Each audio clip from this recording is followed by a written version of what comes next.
Security. Security is a really big word. We really use it a lot. It appears everywhere. You hear about financial security, home security, iPhone security, identity security, right?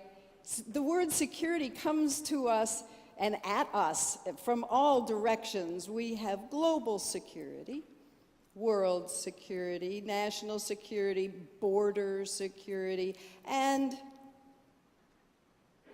social security.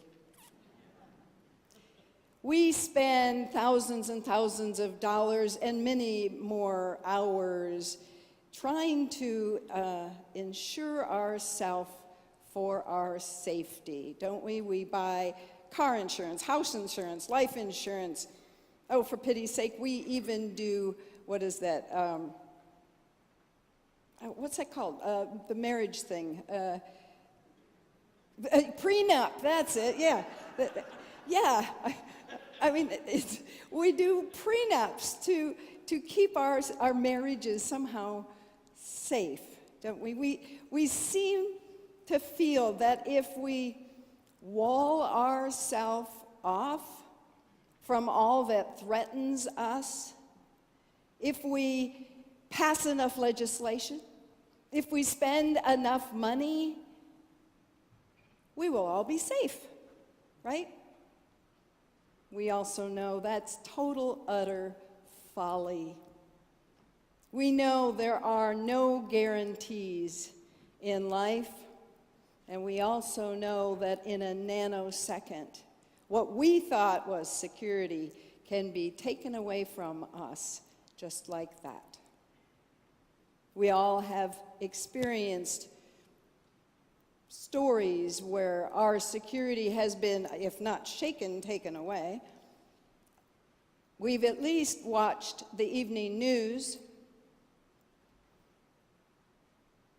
where a family watches a promising, talented, gifted son grow up to find out when he turned 20 that he has mental illness, which then spirals downward into unknown territory. The woman or the man who has worked very hard their whole professional life, has done very well, only to be called in to say, well, your contract, your job has been eliminated because of an economic downturn, and there goes her security for food and shelter. We know of people who go out on the tennis court, trying to take care of their health, right? Doing the right thing, and in the set, they're flat on the court, dead from a massive heart attack.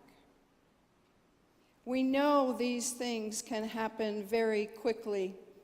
We live that. Those are not just stories out there, those are our stories. And in living them, we become super aware that life is frighteningly fragile, and we are all very vulnerable.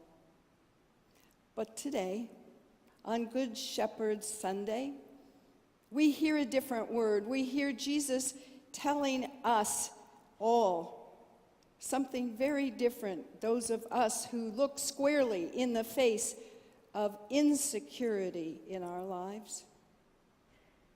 The gospel writer today tells us that Jesus speaks of God's people as God's beloved flock, and he calls himself the Good Shepherd, the person who protects this beloved flock from wolves and thieves. Now we know Jesus knows all about the wolves and the thieves among us, the powers and principalities that threaten the beloved flock of God. But Jesus tells us There is only one power that is great, the greatest, the only one that is not threatened by anything. And that is the promise that you and I are held in the palm of God. We are held secure with his promise. Jesus says, no one, nothing can snatch you away from this security of God. No one can do such a thing. There is only one security, and that is that security that we know we are held very, very closely. So bottom line, that is our security. And though our boss may call us in and say, your contract is over, she or he cannot tell you that God's care is over for you. And though a doctor might say that the treatment, there is no treatment, that they've given up on a cure for a disease or an illness, God will never give up on us. And though your spouse may actually walk away from you, leaving you, we know God will never walk away from us. No matter the tragedies that occur in our lives, no matter the horrific things that keep happening around us, we are confident that we are held in God's embrace forever. This is eternally. It's as if we have an eternal shield of protection built around us that will not allow anything or anyone to snatch us away from him. Well, that loving, secure embrace of God does not, however, lull us, rock us as with a lullaby into complacency, into non-action, or into indifference. No, that security, that very security that God provides for us, gives us the freedom to lean into the insecurities of life, gives us the freedom to confront the powers and principalities that threaten to take God's kingdom from the world. Things such as ignorance, bigotry, and most of all, fear. Those very things that cause the basic rift and division in humankind, creating wars and hate among us. But this security, this embrace that we hold gives us also not just the freedom to confront, but the freedom to speak up, to be bold, to be courageous, to take risks, to speak out against all that speaks against the love of Christ. Makes sense, huh? Well, I have a confession, yet another one. Sometimes I don't read all of the emails that I get. Maybe you're like that too, secretly. I have this crazy ex-brother-in-law. I mean, he sends me stuff. I just delete. So I'm kind of delete happy sometimes. So I get emails from all sorts of places. And A couple weeks ago, I got an email, one of those emails, that I just do delete, delete, delete.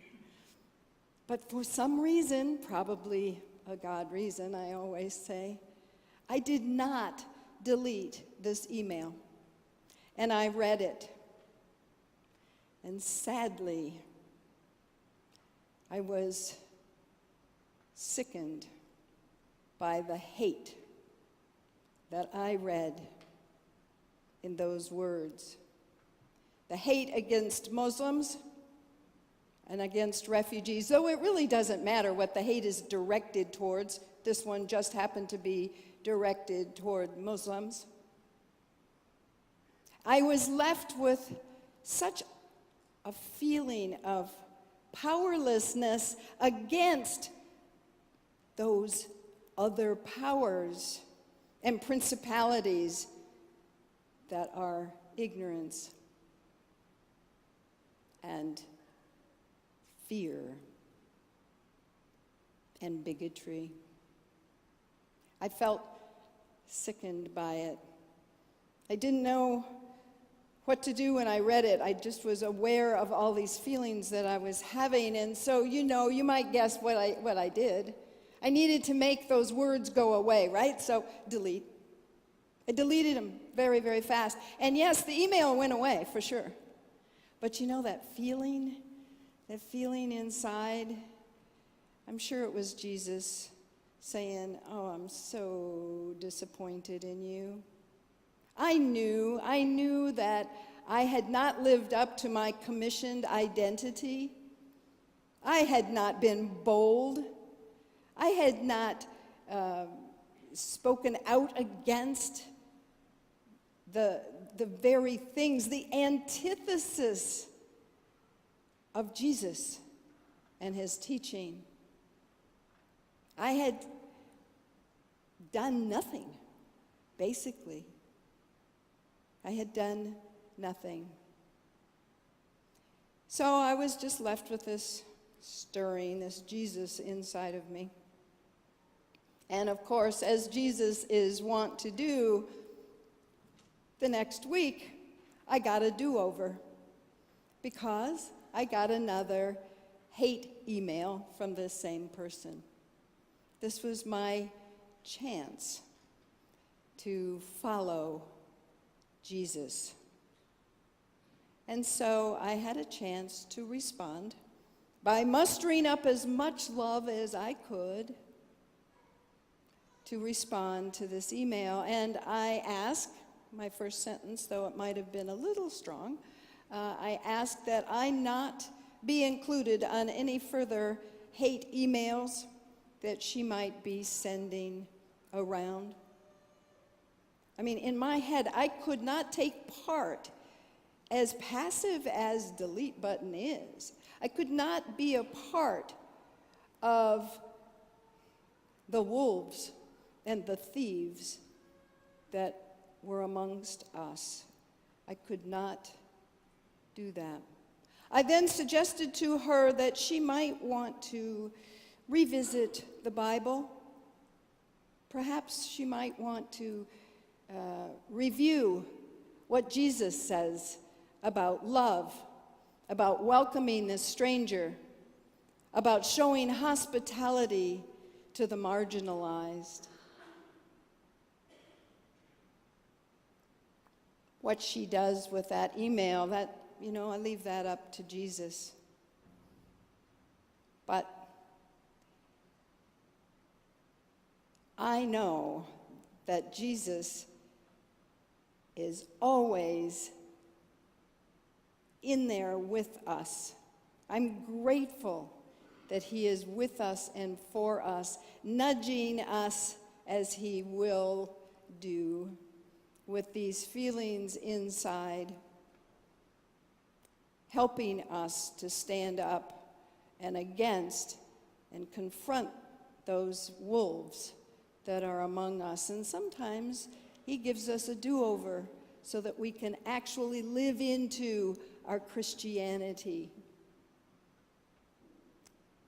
And sometimes, not only is Jesus with us and for us in all kinds of issues that we're dealing with, often in these same situations like I just described, we can't discount that we might be actually called to be Jesus to the lost, to the insecure, to the terribly frightened lamb that might show up around your dinner table, around your gatherings on Sunday afternoon, or around your email box.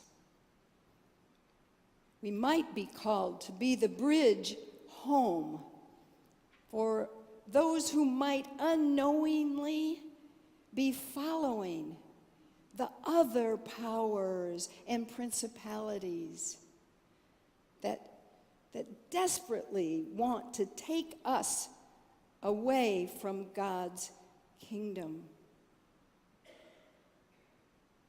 So, be bold, be brave, be courageous, speak out,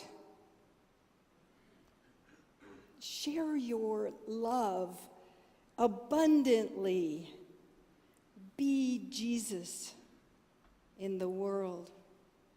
We are empowered, we are freed by that embracing security that we have been given by God to reach out to the insecurities of the world, to care for God's world as the Good Shepherd cares for us and protects us from the wolves and the thieves. And remember, wolves are really good at disguises. Amen.